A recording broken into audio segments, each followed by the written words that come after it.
ఇంతకది దాదాగిరియా లేక చట్టమా? నిజానికి వెనిజులా ప్రపంచ పటంలో ఒక దేశం. మదురో ఆ దేశానికి ఒక అధ్యక్షుడు. ఆ అధ్యక్షుడిని పట్టపగలే మరో దేశపు సైన్యం వచ్చి 150 చాపర్లతో వచ్చి గందరగోళం చేసి అపహరించుకుపోతే దాన్ని ఏమనాలి?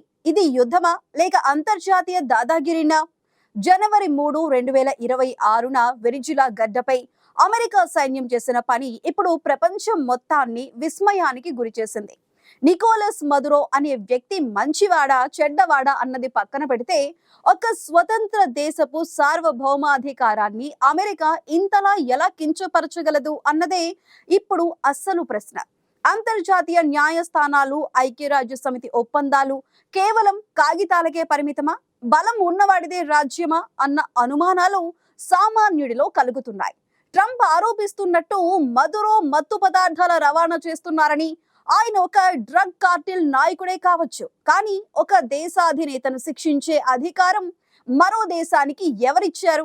ఇలాంటి సాంప్రదాయం మొదలైతే రేపు ఏ చిన్న దేశమైనా సురక్షితంగా ఉండగలదా?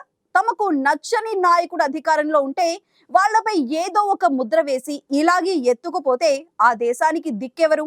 ఇది కేవలం మదురో అరెస్ట్ మాత్రమే కాదు, బలహీన దేశాలకు అమెరికా పంపిన ఒక స్వీట్ వార్నింగ్ అని అనుకోవచ్చా? అంటే గట్టి హెచ్చరికలా తీసుకోవచ్చా? మా మాట వినకపోతే, మా దారిలోకి రాకపోతే మీ దేశంలోకి చొరబడి మరి మిమ్మల్ని వేటాడుతాం, లొంగ తీసుకుంటాం అని అమెరికా చెప్పకనే చెప్పింది. ఇన్నాళ్ళు ప్రజాస్వామ్యం, మానవ హక్కుల గురించి, ప్రపంచ శాంతి గురించి, తాను ఆపిన యుద్ధాల గురించి గొప్పగా ఉపన్యాసాలు ఇచ్చిన అగ్రరాజ్యం అధ్యక్షుడు డొనాల్డ్ ట్రంప్ తన స్వార్థం వరకు రాగానే అటవీ న్యాయ సూత్రాలను అమలు చేయటమే చేశారు. తమ పెరట్లో పెరిగే మొక్కకు ఒక న్యాయం, పొరిగింటి చెట్టుకు మరో న్యాయం అన్నట్లుగా అమెరికా తీరు బహిర్గతమైంది. అసలు ఈ చర్య వెనుక ఉన్నది న్యాయం చేయాలన్న తపన కోసమా లేక వెనిజులా గర్భంలో ఉన్న అపారమైన చమురు నిల్వల కోసమా అన్న ప్రశ్నలకు చరిత్ర తప్పకుండా సమాధానం చెబుతుంది. ఇంత జరుగుతున్న ప్రపంచ దేశాలు అనుకున్న స్థాయిలో మౌనం వీడటం లేదు. అందుకే ఇలాంటి సందర్భాలలో సామెతలు ఉపయోగపడుతుంటాయి. ఆపదలో ఆదుకునేవాడే నిజమైన మిత్రుడు అని. కానీ అంతర్జాతీయ రాజకీయాల్లో మాత్రం లాభం ఉంటేనే మిత్రుడు అనేది కొత్త సామెత. మదురో అరెస్టు జరిగిన తరువాత ప్రపంచ దేశాల తీరు చూస్తే ఇది నిజమనిపిస్తోంది. ఇన్నాళ్ళు అమెరికాను బద్ధ శత్రువుగా చూసిన రష్యా, చైనా వంటి అగ్రదేశాలు కూడా ఈ ఘటనపై గట్టిగా గొంతెత్తలేకపోయాయి. కేవలం మొక్కుబడి ఖండనలతో సరిపెట్టాయి. కారణం ఏంటి? భయమా? వ్యూహమా? వెనిజులా నుంచి ఇన్నాళ్ళు చమురు రూపంలో, వాణిజ్యం రూపంలో ప్రయోజనాలు పొందిన దేశాలు ఇప్పుడు ఎందుకు నోరు మెదపటం లేదు? దీని వెనుక ఉన్న చేదు నిజం ఒక్కటే: మునిగిపోతున్న నావలో ప్రయాణించడానికి ఎవ్వరూ ఇష్టపడరు. మదురో పాలనలో వెనిజులా ఆర్థిక వ్యవస్థ ఎప్పుడో కుప్పకూలింది. ప్రజలు ఆకలితో అలమటిస్తున్నారు. అలాంటి నాయకుడి పక్షాన నిలబడితే అమెరికా కోపానికి గురి కావాల్సి వస్తుందేమోనన్న భయం చాలా దేశాల్లో ఉంది. ముఖ్యంగా వాణిజ్య ఆంక్షలు విధిస్తే తమ ఆర్థిక వ్యవస్థలు దెబ్బతింటాయని రష్యా, చైనాలు కూడా వెనకడుగు వేశాయి. పైగా అమెరికాలో ఇప్పుడున్న నాయకత్వం ఎంతటి తెగింపుకైనా సిద్ధంగా ఉంటుందని తెలిసి అనవసరంగా తలదూర్చటం ఎందుకులే అని మిన్నకుండిపోయాయి. ఇక వెనిజులా ప్రజల విషయానికి వస్తే, సొంత దేశాధ్యక్షుడిని పరాయి దేశం ఎత్తుకుపోతే రక్తం మరిగిపోవాలి కదా. కానీ అక్కడ అలా జరగలేదు. ఎందుకంటే మదురో పాలనలో వారు అనుభవించిన నరకం అలాంటిది.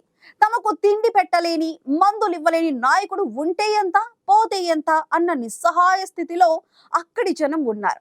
దీన్ని బట్టి అర్థమవుతున్నది ఒక్కటే: అంతర్జాతీయ సంబంధాలలో శాశ్వత మిత్రులు ఉండరు, శాశ్వత శత్రువులు ఉండరు, శాశ్వత ప్రయోజనాలు మాత్రమే ఉంటాయి. సరిగ్గా అదే పాలసీలో ప్రపంచ దేశాలు వ్యవహరిస్తున్నాయి. మిత్రత్వం లేదా శత్రుత్వం అన్నది సమయానుకూలంగా అవతరిస్తుంది. అప్పటిదాకా అబ్కీ బార్ ట్రంప్ సర్కార్ అని నినదించిన భారత ప్రధాని మోదీ పట్ల సంతోషంగా లేనని ట్రంప్ నిన్న ఓ సందర్భంలో కుండబద్దలు కొట్టారు. అవును, గతంలో కన్నా అమెరికాతో మన సంబంధాలు బలహీనంగానే ఉన్నాయి. ఈ విషయం అడుగడుగునా మనకు స్పష్టంగా కనిపిస్తూనే ఉంది. అమెరికా ఎడ్డమంటే భారత్ తెడ్డమనటానికి వీల్లేదు. మరో ముఖ్యమైన విషయం గురించి ఇక్కడే చెప్పుకోవాలి. అదేంటంటే, వెనిజులా ఘటన చూసిన తరువాత మనలో చాలా మందికి వచ్చిన సందేహం. అందుకే ఇక్కడ చెప్పుకోవాలి. రేపు భారత్ విషయంలో కూడా అమెరికా ఇలాగే ప్రవర్తిస్తుందా? మన నాయకులను కూడా ఇలాగే లక్ష్యంగా చేసుకుంటుందా?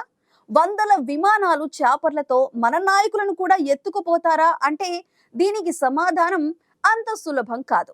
భారత్ వెనుజులా కాదు, మన దేశానికి ప్రజాస్వామ్యం రక్షణ కవచంలా పనిచేస్తుంది. ఎందుకంటే వెనుజులాలో జరిగినవి కుట్రలతో దొంగచాటుగా ఎన్నికలు జరిగాయి. అందుకే అక్కడి ప్రజల మద్దతు నాయకుడికి లేదని ప్రపంచం నమ్ముతోంది. కానీ భారత్లో పరిస్థితి వేరు. ఇక్కడ 140 కోట్ల మంది ప్రజలు తమ ఓటు అనే ఆయుధంతో నాయకులను ఎన్నుకుంటారు. అంతటి ప్రజామోదం ఉన్న నాయకుడిని నేరుగా తాకే ధైర్యం ఏ అగ్రరాజ్యానికి ఉండదు.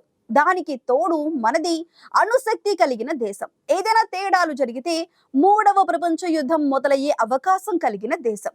మన సైనిక బలం, మన ఆర్థిక శక్తి ప్రపంచానికి తెలుసు. మన జోలికి వస్తే జరిగే అనార్థాలు ఎలా ఉంటాయో అమెరికాకు బాగా తెలుసు. ఆ విషయం తాజాగా మొన్నటి ఆపరేషన్ సింధూర్ విషయంలో తెలుసుకుందని సమాచారం. అమెరికా భారత్తో నేరుగా యుద్ధానికి రాకపోవచ్చు, కానీ బయటకు కనిపించని పరోక్ష యుద్ధం మాత్రం నిరంతరం చేస్తూనే ఉంటుంది. దీన్నే మనం జాగ్రత్తగా గమనించాలి. ఒక దేశాన్ని సైనికంగా ఓడించలేనప్పుడు ఆ దేశాన్ని లోపలి నుంచి బలహీనపరచటం అమెరికా కుట్రలో భాగంగా ఉంటుంది. ఆ సమయంలో అధ్యక్షుడిగా ఎవరున్నా వారి పాలసీ అలాగే ఉంటుంది. ఉదాహరణకు మన దేశంలోని ప్రతిపక్షాలకు మద్దతు ఇవ్వటం, స్వచ్ఛంద సంస్థల పేరుతో ప్రభుత్వ వ్యతిరేక ఉద్యమాలకు నిధులు సమకూర్చటం, కుల మతాల మధ్య చిచ్చులు పెట్టటం, ఇవన్నీ ఆ వ్యూహంలో భాగమే. మన పొరుగున ఉన్న దేశాల్లో ప్రభుత్వాలను మార్చి వారిని మనపైకి ఉసుగొల్పటం కూడా మనం చూస్తూనే ఉన్నాం. అంటే అమెరికాకు కావాల్సింది బలమైన భారత్ కాదు, తన అడుగులకు మడుగులొత్తే భారత్ కావాలి. అందుకే మన దేశంలో రాజకీయ అస్థిరత సృష్టించటానికి ఆ దేశపు గూఢచారి వ్యవస్థలు నిరంతరం పనిచేస్తూనే ఉంటాయి. వెనుజులాలో మదురోను ఎత్తుకుపోయినట్లు ఇక్కడ చేయలేకపోవచ్చు, కానీ మన ఐక్యతను దెబ్బతీయటానికి మాత్రం శత విధాలా ప్రయత్నిస్తారు. అందుకే భారతీయులుగా మనం అప్రమత్తంగా ఉండాలి. చివరిగా ఈ మొత్తం వెనుజులా ఉదంతం నుంచి మనం నేర్చుకోవాల్సిన అతి ముఖ్యమైన పాఠం ఒకటి ఉంది. ప్రకృతి ఎంత సంపదను ఇచ్చినా దాన్ని కాపాడుకునే తెలివి లేకపోతే ఆ దేశం మట్టిలో కలవాల్సిందే. ప్రపంచంలోనే అత్యధిక చమురు నిల్వలు ఉన్న దేశం వెనుజులా. అంటే ఆ దేశం బంగారు పళ్ళెల్లో అన్నం తినాలి, కానీ అక్కడి ప్రజలు చెత్త కుండీల్లో ఆహారం వెతుక్కునే పరిస్థితి ఎందుకు వచ్చింది? కేవలం అసమర్థ నాయకత్వం వల్లే. సంపద ఉంది కదా అని విచ్చలవిడిగా ఉచిత పథకాలు ప్రకటించి ప్రజలను సోమరులుగా మార్చి ఉత్పత్తి రంగాన్ని పూర్తిగా గాలికి వదిలేశారు. చమురు ధరలు బాగున్నప్పుడు అంతా బాగానే ఉంది, కానీ ధరలు పడిపోగానే దేశం దివాళా తీసింది. ప్రజలకు కావాల్సింది పూట గడిపే తాయిలాలు కాదు, బతుకును స్వయం సమృద్ధిగా మార్చే అభివృద్ధి. ఈ సత్యం గ్రహించని నాయకులు దేశాన్ని అప్పుల ఊబిలోకి నెట్టేస్తారు. మదురో చేసింది అదే. ప్రజలను మభ్యపెట్టడానికి ఎన్నో ఉచితాలు ఇచ్చారు, కానీ వారికి ఉపాధి ఇవ్వలేకపోయారు. చివరికి ఏమైంది? ఆర్థిక వ్యవస్థ కుప్పకూలింది, ప్రజల విశ్వాసం సన్నగిల్లింది. ఆ బలహీనతే అమెరికాకు ఆయుధంగా మారింది. దేశం బలంగా ఉంటే, ప్రజలు సుభిక్షంగా ఉంటే ఏ శత్రువు మన వైపు కన్నెత్తి కూడా చూడలేడు. ఎప్పుడైతే నాయకుడు అవినీతికి, అసమర్థతకు చిరునామాగా మారతాడో అప్పుడే శత్రువు దాడికి అవకాశం దొరుకుతుంది. ఏ దేశానికైనా నిజమైన రక్షణ అక్కడి సైన్యం మాత్రమే కాదు, అక్కడ ఆర్థిక పటిష్టత, ఐక్యత. అవి లేనప్పుడు ఎంత సంపన్న దేశమైనా పేక మేడలా కూలిపోక తప్పదు. వెనుజులా మనకు నేర్పుతున్న గుణపాఠం ఇదే అంటున్నారు విశ్లేషకులు.